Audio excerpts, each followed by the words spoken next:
everyone, it's Amy here, and I'm super excited to tell you that today's video is being sponsored by Just Watch, but we will have more on that later. You'd think it would be bad practice to reveal the entire plot and ending of your film before the thing had even got kicked off, but actually it's a bit more common than you'd think. In plenty of famous and great films, hidden in plain sight is the entire plot laid out point by point. It's also nonchalant and obvious that we don't pay attention at the time, only realising when we get to the end of the film that we've known all along exactly how this would go. So let's take a little look at some of them and see if there's any that you've missed. I'm Amy from What Culture, and here are 10 movies that secretly revealed their endings.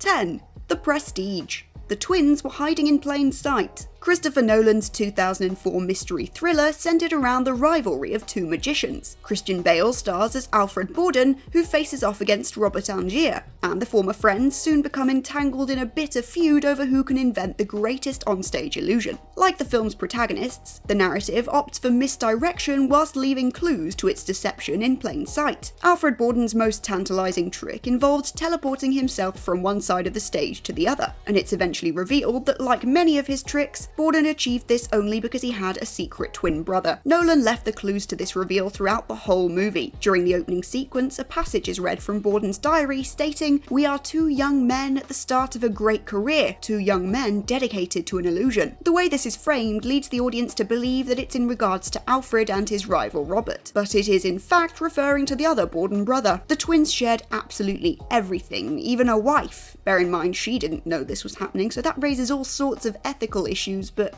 we don't have time for that right now. In several scenes, she unknowingly makes reference to the trickery, noting that when Borden says "I love you," he doesn't always seem to mean it. Indeed, only one of the brothers was actually truly in love with her, which is actually kind of miserably sad if you think about it.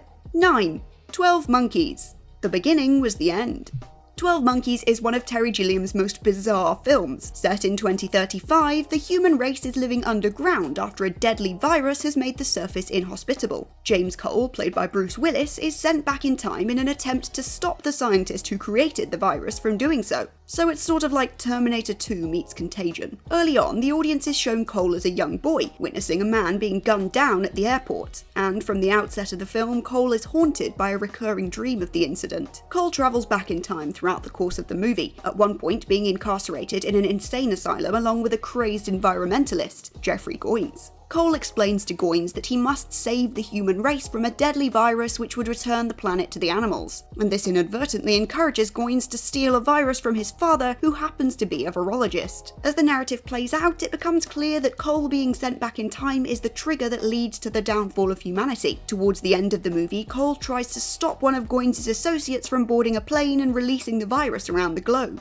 However, his plan fails when he's gunned down. That sound familiar? Man being gunned down in an airport? It's here that it's revealed that Cole's recurring nightmare was actually him witnessing his own death, and the movie ends with pretty much the same scene it began with, only from a different angle.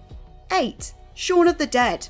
Ed lays out the whole plot. The 2004 rom-com Shaun of the Dead came out at a time when zombie flicks were all the rage, but with its perfect comedy edge, it was quite unlike any others on the scene at the time. The film follows deadbeat Shaun, who until the events of the movie has been unconsciously just coasting through life. Early on, Shaun gets the boot from his girlfriend for being such a brain-dead loser, and his only solution is to get slaughtered down the pub with his equally deadbeat friend Ed. In a scene which doesn't appear to have much significance to the overall plot, Ed tries to comfort his friend with a plan to get over his ex. He starts by saying, "We'll have a Bloody Mary first thing, have a bite at the King's Head, couple at the Little Princess, stagger back here, and then bang, back at the bar for shots." This seemingly insignificant line of dialogue actually outlines exactly what's about to take place. The next morning, the two characters kill a zombie named Mary. Then they witness Shaun's stepdad get bitten in the side of the head. Shaun climbs a tower block to rescue his girlfriend, making her the Little Princess, and they all imitate zombies to reach the safety of a bar, where they're then eventually saved when the military turns up to shoot the undead hordes. The clever bits of wordplay leaving you to work it out in hindsight makes this all the more enjoyable. Before we continue though, I just want to take a quick moment to thank Just Watch for sponsoring this video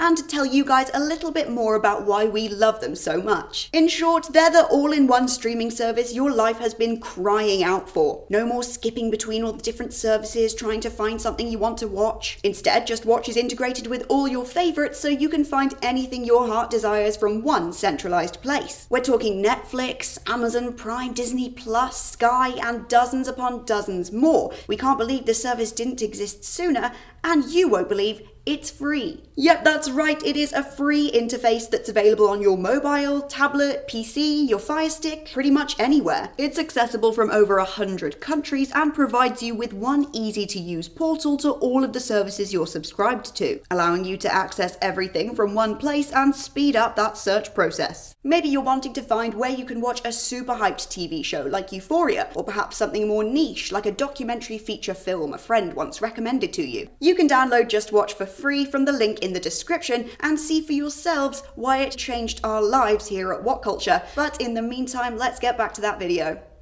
7. The Departed. X marks the spot.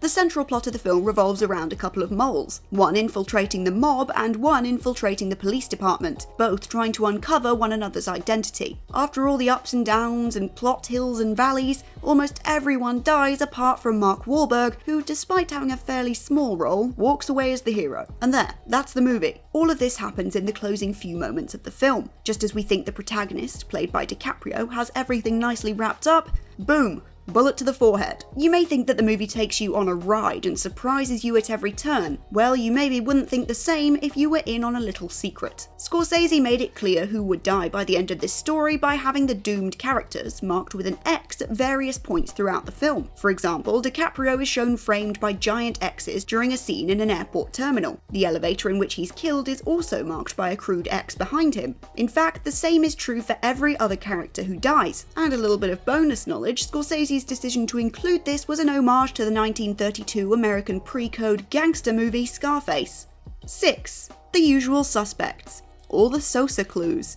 The Usual Suspects is a classic misdirection drama which hides the truth in plain sight. The narrative is told in flashbacks by a character nicknamed Verbal. He recounts to a police detective how he and his associates were recruited to do a job by a sinister and mysterious crime lord called Kaiser Soze. After telling the cops his story, Verbal's free to go, but the detective soon realizes that half the details were taken from artifacts littered around his office, and it's then strongly implied that Verbal was Kaiser Soze the entire time and simply inventing half the story. There are several clues hinting at this revelation throughout the movie. Firstly, Verbal can be seen looking for inspiration around the detective's office as he invents his tale. Secondly, in an earlier scene where Kaiser Soze has his face hidden, he's shown using a golden lighter and wearing a golden watch, which we then see again on Verbal in a later scene. He even goes on to pick up the lighter and watch when he's released from police custody. But the most glaring giveaway was the name Kaiser Soze itself. The surname Soze is derived from a Turkish phrase which means talk too much, literally translating to verbal. The character's name was a giveaway from the start. Between this and Darth Vader, us audiences are not getting a good rap for being able to decode names. 5. Hot Fuzz. Chief inspectors can make people disappear.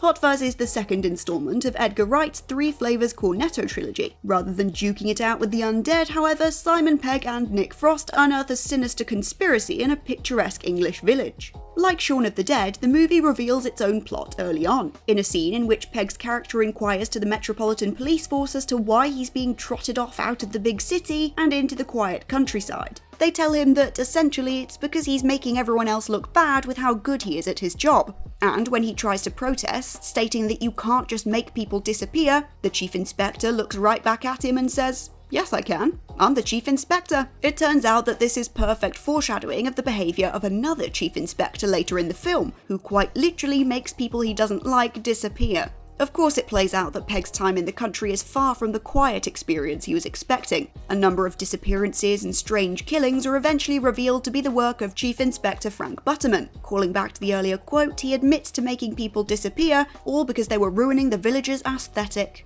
4. The Shawshank Redemption.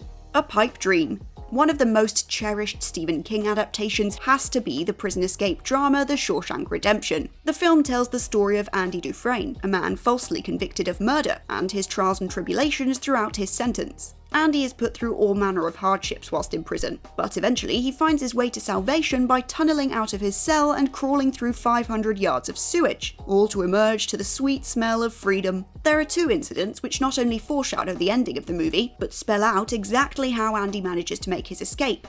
Firstly, in a scene where Andy and friend Red are discussing freedom, Red tells Andy to forget about his shitty pipe dream. And then sure enough, Andy fulfills his dream of freedom by crawling through 500 yards of shit. In another scene in which Andy has his room shaken down, the warden comments on Andy's Bible. The two discuss their favourite passages before the warden hands the book back, stating, "Salvation lies within." Well, unbeknownst to the warden, Andy was hiding a tiny rock hammer in the hollowed out pages of the book, the tool which he later uses to tunnel out of his cell. So yeah, Andy's salvation was literally hiding within the Bible.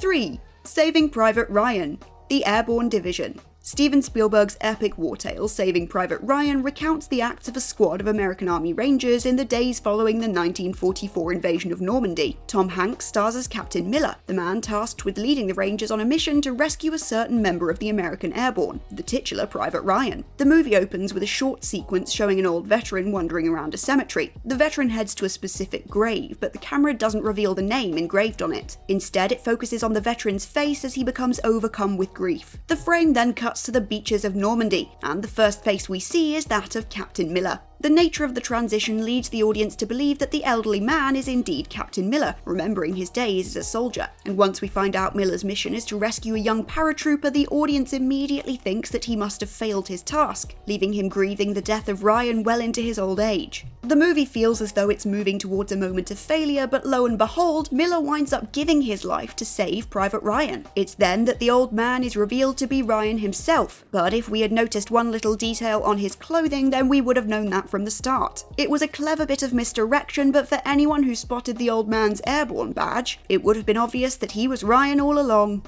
2. Fight Club. The narrator fights himself. David Fincher's Fight Club has become such an institution in pop culture that it's hard to believe it was originally poorly received. It was panned for its hyper-bravado and criticised for seeming to incite violence. Now, however, it's considered a cult classic. It's a coming-of-age movie of sorts, if that age happens to be 30, speaking to people who suddenly wake up and realise that they've spent their 20s living someone else's life. Throughout the movie, the narrator tells the story of how his life was forever changed when he met Tyler Durden. Durden represents everything the narrator isn't. He's cool, he's confident, he's good-looking, and most importantly, he doesn't seem shackled by society. The big reveal? Durden was a figment of the narrator's imagination, who was adopting the character to escape his own life. Fincher laced clues to this reveal throughout the movie, and watching back, it's far more obvious than it was on first viewing. The most obvious reveal is when the narrator is seen beating himself up in the boss's office. He states, "For some reason I thought about my first fight with Tyler," whilst the visuals show just him beating himself up. It's a pretty glaring clue that his first fight with Tyler was actually with himself, and thus they're the same person. 1. Nightmare Alley. How a Geek is Made.